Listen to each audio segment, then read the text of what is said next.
What's going on, everybody, and welcome to the first unofficial week for Extended Wait for New World. As you all probably know, with the current situation that the game is in, we don't have a lot of new topics to cover for the game at the moment. But that is still okay because despite that, we still have the two most powerful tools for passing time until the game is finally ready. The first one would have to be past information that we can talk about, especially the details that we never touched on but were right there in plain sight for us all along. And the second is our imagination, which allows us to speculate and theorycraft on future events. Today's video is going to make much more use of the imagination specifically. We're going to be talking about predictions and a discussion for the future of Amazon's new world. This topic will include what we might be able to expect from the expansions, the storyline of the island, and content on both the PvP and PvE sides. And on top of that, we can also talk about what they've already confirmed to be working on later down the line. Now, this conversation might sound premature considering the game isn't even out yet, but who knows? Hopefully later down the line we can come back and check out how wrong or right discussions like this were and use them to inspire future suggestions for the game.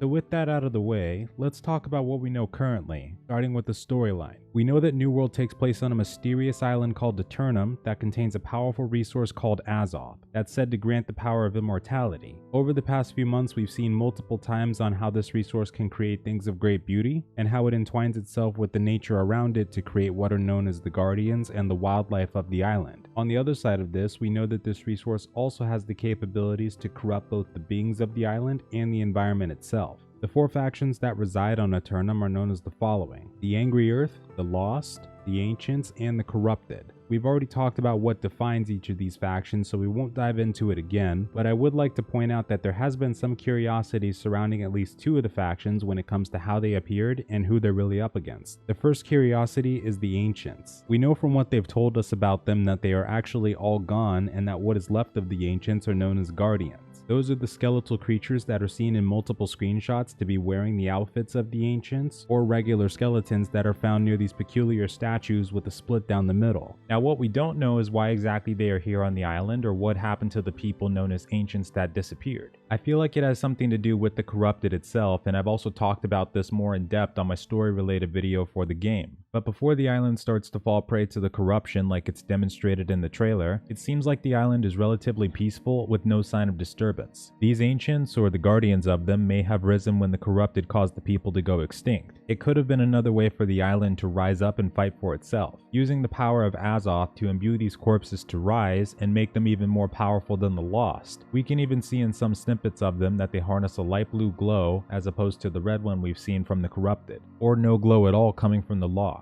It's for this reason that I believe them to be much more powerful than just a simple ghoul or a zombie. And this also seems to be supported by the tweet that they had where they said, even though the Ancients are gone, their secrets are still guarded. And since the Guardians seem to be the reincarnated version of these Ancients, perhaps that knowledge is still retained even in their deceased form. And then there's the Corrupted. With these guys, they don't seem to be as complex or difficult to understand. They appear to be more of a ravenous horde that seems hell-bent on conquering all in its path on Aeternum. When we watch the trailer, we see the process that someone might go through to become a Corrupted when that explorer and his men get taken out by the Diablo-looking creature. And unlike the Lost, these Corrupted also seem to have some form of dark power to compare against the Ancients. What I want to know though, and I'm hoping Amazon Game Studios expands on this in the future, is where these Corrupted come from to start with, and also if they're truly as mindless as they seem. I wonder about this because of her, the infamous Isabella. It all comes back to her because unlike these other guys who just seem to know how to attack, she's just standing there menacingly like she's planning her world domination. This is a character that I'm crossing my fingers and toes that they really expand on. And this is something we might even see in future expansions. But everything about her just screams layers. I would love to see her backstory,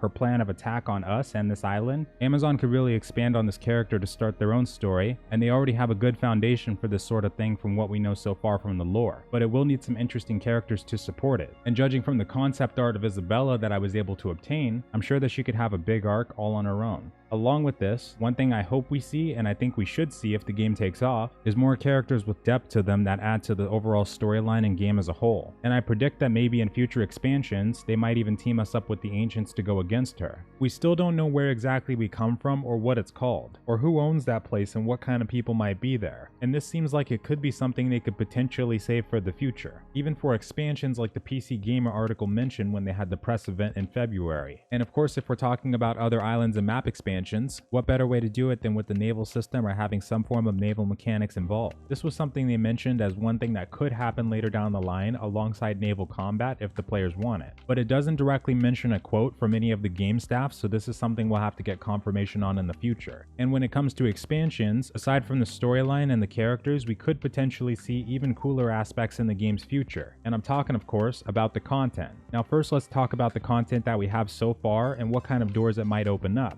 For player versus environment, we have stuff like the invasions, the corrupted breaches, and the arenas. Let's focus on those three specifically for now. And for the player versus player side, we have the opt-in open world PvP and territory war. Let's stick on those two for the PvP side. Now for the corrupted breaches, those are classified as dynamic events. They sprawl up on the map and the corrupted come pouring out of them, and we as the players have the opportunity to travel to them and purge them of the evil creatures. Dynamic events quickly grew to be one of my most favorite features in games after I came across ones like Rift, Defiance, Elder Scrolls Online, and especially Guild Wars 2. I believe that these kinds of events can really expand on what you can do in game and add even more replayability and enjoyment to it. Now what I'd like to see come from New World in its future, and what we might see, is to heavily expand on this. Just think about what if we saw things like giant world boss dynamic events or points of interest on the open world map that we can go to and complete objectives like repairing fortifications or buildings to keep the corrupted away, or healing soldiers and innocents that may have fallen in battles. And I'm still all over the idea of NPC caravans or even mega dynamic events that are built up by doing the lesser ones, and corrupted breaches and arenas can fit perfectly into that. On the instance player versus environment side, because of what we know about the arena system, we know that the engine is capable of creating party-based instance content at points of interest on the map. So that opens up the door to features we would see in other games like Hellgates and Albion, or the semi-controversial topic of dungeons. I say that mainly because I know in an open world game that resembles a sandbox, having dungeons may not be the preferred method of content, and I would imagine that to be related to looking for group finders, which I can certainly understand, but what I'm suggesting is how about we see specific points of interest on the map that we can advertise in chat for, and take a group of 5 people so that we can jump in and engage in that content in either dungeon or raid form just like we would for an arena. I think that sort of thing would be really cool, but also it would be important for them to have enough open world content to supplement that so we aren't just cycling in and out of these instance and open world dynamic events all day. And that's where the grinding areas and quests will come into play, which is something I do believe that they will and should expand on to give players more options for progression. And on the topic of NPCs themselves, they did mention in the French-based article that they would still be adding stuff like that to the game. To expand on that a bit more, they also mentioned in that same article that they do have a roadmap plan, so it could be that they're already planning to implement stuff like this despite the game's delay in release. In this screenshot specifically, it mentions that they have a roadmap plan for several months and content plan for a total of up to 12 months. This could potentially include more plans for mechanics similar to the ones we talked about, or even plans for a future expansion itself. We'll have to see over time if they give us more information as to what they have planned, but it does seem like they currently have a great foundation to build this game up from.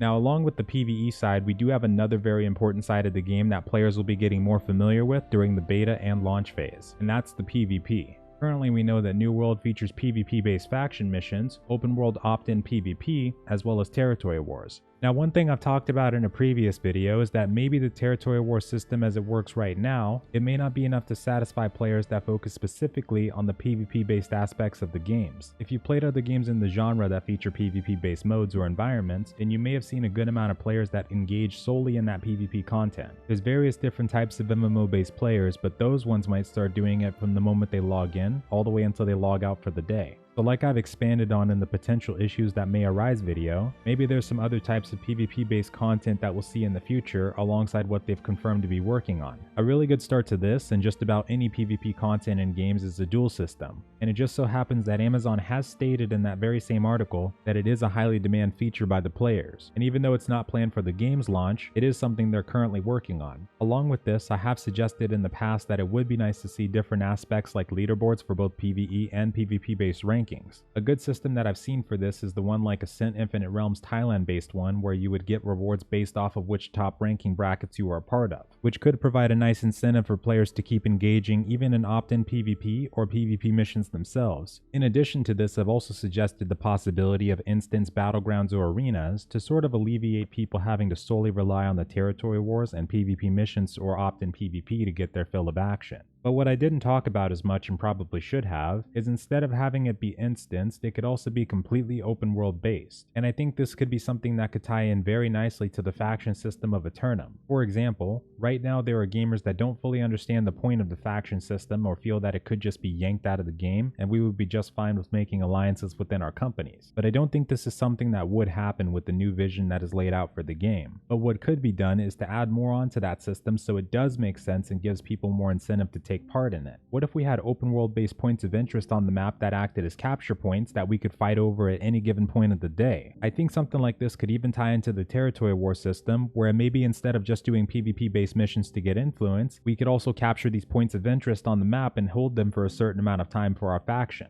I know I've overused this example at this point, but let's take Elder Scrolls Online Cyrodiil campaign for example, or even Guild Wars 2, World vs. World, or PlanetSide 2. I think a lot of what made all those pieces of content as good as they were for those people was because there was a constant war that you could be a part of, and you felt like you were fighting for a unified objective that made sense. In Elder Scrolls Online, it'd be to capture all the forts to get Emperor for your faction, and for Guild Wars 2, it would be to overtake the other servers in the war and win the campaign. And one important thing to point out on the Elder Scrolls part is that along with these fort captures, it did also give you the opportunity to do PvP based missions. Everyone was flagged by default in Cyrodiil against the enemy factions, but you would see quests like going to scout out resource camps or forts themselves, or maybe you get a quest one day to take down a specific fort for your faction, and this incentivized players to start groups. And they might have had one to capture an Elder Scroll, but that one's a little hazy for me. It's been a little while since I played in it, but the point is, Amazon New World could add in these mini points of interest to capture and fight over, and it wouldn't make a big negative difference at all. And perhaps that's something that they're already planning to do, alongside tweaking the faction system like they said they would. It could even be where we get guaranteed rewards every time we capture these to keep people doing that sort of thing all day long. Let me know what you guys think about something like that potentially working. I think if the player base doesn't like the idea of instance PvP in the future, maybe that could be used as an alternative and give more incentive to opt in. And I predict that they could potentially be planning to add something along this line of thinking as we speak. Now after these topics, we really need to jump on some of the details that I didn't really touch on when I covered those articles in the press event.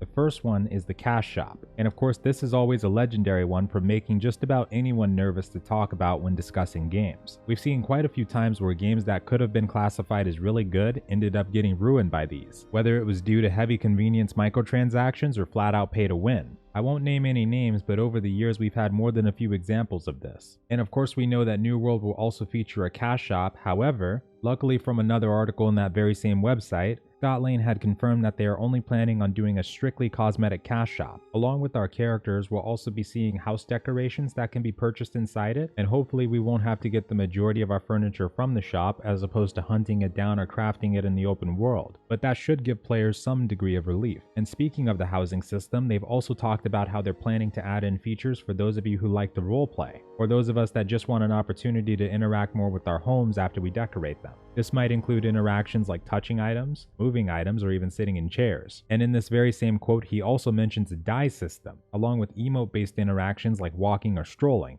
I already have a feeling that there's going to be more than a few people that will get excited at the thought of dyeing their gear. And rightly so, because being able to customize your gear to make your character look unique compared to the rest, that's always a plus. Now the last two things we'll need to talk about when it comes to what they've mentioned and also what we can expect are both the weapons and the map size. Let's start this off with the weapons, as that's probably the more exciting one at the moment. As you guys have probably seen, in a previous video I made sure to point out whenever we see new additions to the weapon system that they've shown us in footage or screenshots. And right now we've actually got a surprising amount confirmed so far. We've got the two-handed axes, the warhammer, one-handed swords, shields, bows, muskets, pistols, the fire staff, the throwing axe, two-handed spears, a halberd was even showcased in a recent picture, and last but not least, the legendary rapier. We also know about the gauntlets that we could use in the previous alpha, as well as the mention of healing staves and concept art we've seen like the one-handed mace. And we cannot forget the tease at a possible greatsword. Say what you will or won't about the game, but the fact that each of those weapons is supposed to get their own weapon skill trees with close to 30 skills/passives each, and having at least 13 to 16 of them total total already shown or probably planned to come, that's a really good amount. Now the last thing we should talk about is the map size. Right now we know that they have a plan to go for around 40 kilometers squared for Aeternum, and this could very well be subject to increase as time goes on. What they've also said, at least during the MMORPG article, is that they are planning to have the server population sit around 1 to 2,000 roughly. Now one thing I completely missed is that during one of the French article interviews, Scott Lane himself stated that player numbers could potentially rise somewhere up to 3,000 as time goes on, but they would want to stay below that and adapt accordingly. Now I do predict that we won't start out anywhere over 2,000 with the current map that we have, but the thought of us expanding to that size and potentially beyond does sound really good at first thought. I would just hope that certain things get taken into account for issues like mob and resource density like we talked about in the potential issues video. But what better way to do this sort of thing than with expansions or content updates? And if the naval system is something that would arrive later down the line with said expansions, if they're planning for it and players want it, then they might even reach the heights of doubling or tripling the playable map size as a result. I think it'd be really cool if later down the line the story played out that we were finally able to build ships and sail back to the quote-unquote old world and discover plus explore where we came from, while also being able to interact with its inhabitants. Something like this might even introduce completely new dangers, or maybe, when we leave the island we might unfortunately take what plagues it back with us and bring that sort of thing back home too. There's got to be some reason we're being sent here to this resource-rich island with the material that actually grants immortality, and that journey would make perfect sense if it bit us and the previous leaders right in the butt. So that's essentially all we can talk about prediction-wise until we get some more info, but oh, I almost forgot. I don't know if you guys noticed, but during the developer diary for the invasions, when it first came out, I couldn't help but notice that there was no mention of the streamer spotlights or streamer army mechanics that were mentioned back in other articles. This made me very curious as to whether Twitch integration would still play a big part in the game's features, and I feel like I can predict it will. But at least we know now that it shouldn't take away from the content we've learned about so far. So it might just end up being an extra layer of content that we can interact with on top of what we already know. Either way, I don't think we've seen the last of these mechanics either, and receiving cosmetics for owning Twitch Prime is also mentioned in the cash shop quote, so that leads me to believe that drops might end up being a thing. And if the recent beta for Valorant is proving anything, it's that when you integrate Twitch into your game and build enough popularity around it, you're going to get some massive results in return. Even half the numbers Valorant was getting would bring wild amounts of success to the game, and that could even be why we haven't seen a lot of advertising for New World in terms of commercials or other forms of promotion. But that's one thing I feel that I can certainly predict that they have plans for. But with that folks, let me know what you guys thought about these predictions and what you think we might see or you would like to see in the game's future itself. Do you think if they expanded the map size that it would warrant the addition of adding ground mounts, or do you think that's something they might go for anyway in the future? And what about more types of gathering professions like fishing or even treasure hunting? Would that be something you would like to see as well? Let us all know in the comments below. And as always, thank you all very much for taking the time to check out this video, and I hope you all have a wonderful night or day. And farewell.